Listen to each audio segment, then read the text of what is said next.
Let's go to our guest line and bring on Javon Edmonds. Old guys breaking down little baby. I wasn't breaking it down.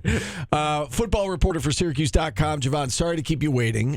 We appreciate you coming on. Let's jump right in with your takeaways from the Tennessee game. How'd you what did you come away from that game thinking about this team? After everything you saw during camp. How did that change or maybe not change after watching them play a game? Oof, that defense. Goodness gracious. Long season ahead is all I can think of. Like last year's unit wasn't particularly great, but Tennessee just ran the ball so efficiently. And to be honest, if their wide receivers could catch the Volunteers' passing game, it would have looked much better too. So it was that defense is a work in progress. I think that's the one thing I left away with. Just low feed, offensively, that first quarter was, oof, but the last three, like, if you take away the first quarter, that game was tied 26-26. So, the slow start, I'll chalk that up to, first game jitters and hostile environment. I heard you guys had a caller that caused me to be late that had a complaint about scheduling Tennessee.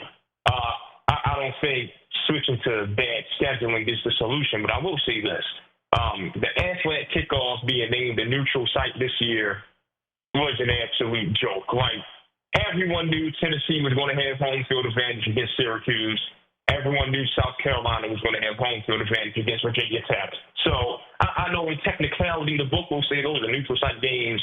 Those are road games for Syracuse and Virginia Tech, and they should be calculated as such in whatever scheduling analytic that they've got out these days. For some reason, those are needed now instead of using common sense to let you know someone played a good team on the road in a hostile environment. I don't know why we've got so much math and science and analytics in sports these days, but hey, I can't control all of that. I was kind of defending the defense after game one.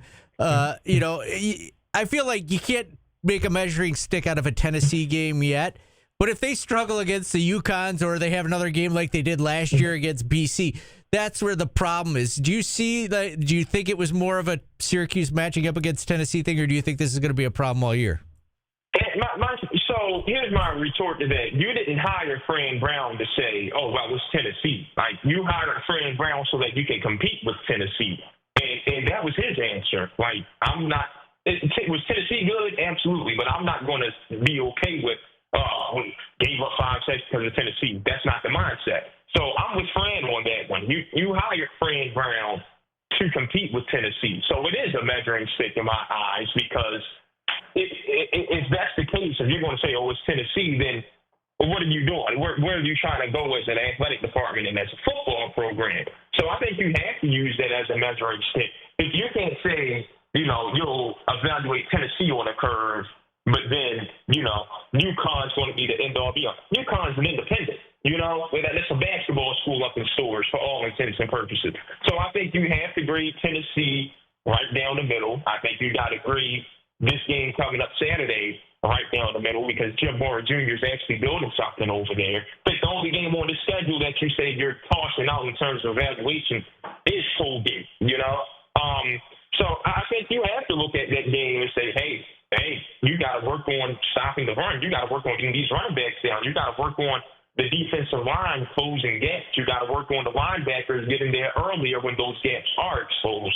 So I think you have to look at that film from Saturday and take it as the gospel. Like, hey, man, just not good enough right now to compete with teams of that caliber. And the only way you're going to get to that point, once again, which is what you hired Fran for, is to be that honest about it. Yeah, I get that, and I think he's got to be honest about it at that point, and that's what he's got to say. But year two, game one, Tennessee, your defense is probably going to struggle. You want to get to that point, but you've got to catch the BCs, the Pitts, the other schools first, right? I can concede to that, yes. But you can't say that publicly. Like, you right. have to, and then even as a coach and a competitor that's trying to set a tone for your team, you still have to look at it as, nah, man, got our asses kicked. Got to get better next week. Let's talk a little bit about the depth chart if we could. One of the surprises I think for us, and curious to get your thoughts as well, Jamie Tremble, starting at linebacker, and Fran addressed it yesterday and said he's a freak athlete. We want to get him on the field, and this was a way to get him on the field. Your thoughts on Tremble's situation and just the depth chart in general? Any other surprises? So with Jamie Tremble, with me, I'm like, okay. Your eyes already get wider when you see Antoine Delorier took Derek McDonald's starting spot. But then you see Jamie Tremble playing Sam linebacker. So it's like, okay, what did McDonald just have some horrible camp or something? Like, is he that bad in the coaching staff's eyes? So that's the first place my brain went with that. But also that tells me that there is real faith in Dan Villari this season to where you're saying, hey, maybe Tremble isn't needed as much on offense, and you can afford to move him to the defensive side because Villari can handle the pass-catching responsibilities. We saw David Clement doing his normal job as the blocking tight end. So that was the first thing for me. The other thing was over at defensive end. So no one emerged as a depth piece at defensive end, is what the depth chart showed me. When you got Kevin Jobity as an or for backup D-end, when he's already the starting defensive tackle, you are lacking some depth at that position. And, I mean, don't take my word for it, but NFL contracts say defensive end is the most important position on defense right now. You got to get home. You got to get some pass rush. And we saw it Saturday, 0 sacks for Syracuse. So that was the glaring observation for me looking at the depth chart, which is the Orange need help on the edge desperately. How about the play of Steve Angeli? Kind of mixed reviews, obviously. Had the 2 very costly turnovers. Also did some good things. What did you make of his performance? I think Steve showed he was not afraid to squeeze the ball into some tight windows. He actually used his legs a little bit for, back-to-back plays where his legs were explosive. He saved the 4th down on a 9-yard pass to David Clement. Then he ran for 11 yards the play right after that, and it caused Tennessee to pull out one of those fake injuries to slow down the no huddle. But he operated the no huddle crisply. I mean, if that offensive line holds up, Syracuse can be dangerous as an up-tempo team because Yasin Willis showed he can run the football, and Will Nixon was a good change of pace guy. And Jeff Nixon got Steve under center to hand the ball off and to use that to get into the play action. So when all of that comes together, Syracuse's offense is going to be just fine. ZRS is a matchup nightmare at X receiver. We know how dynamic Jonte Cook is. The speed of Darryl Gill Jr. is going to be a factor at some point. I think the offense left that game encouraged. At least I would be encouraged if I were Jeff Nixon looking at that unit. Like, hey, that first quarter was a wash, but those last 3, that is a lot of positive tape to put out there. So I think the offense was just fine. I think the story of Saturday's game was something's got to give with that defense.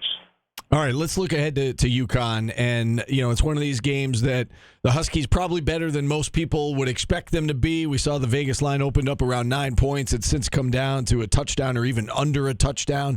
What do you make of the Huskies and what Jim Moore is trying to build there, coming off a 9-win season, coming off a bowl game appearance? What should fans know about UConn? Jim Moore, Bill O'Brien, Pat Narduzzi, Frank Brown, Greg Schiano, Casey Keeler, they are all on a mission to show Penn State is not the only college football team in the Northeast. Last year, UConn won, 9 games, returning a lot of experience, and the Huskies can run the football. That is a dangerous recipe for an upset. It's why Vegas only had Syracuse by a touchdown this weekend.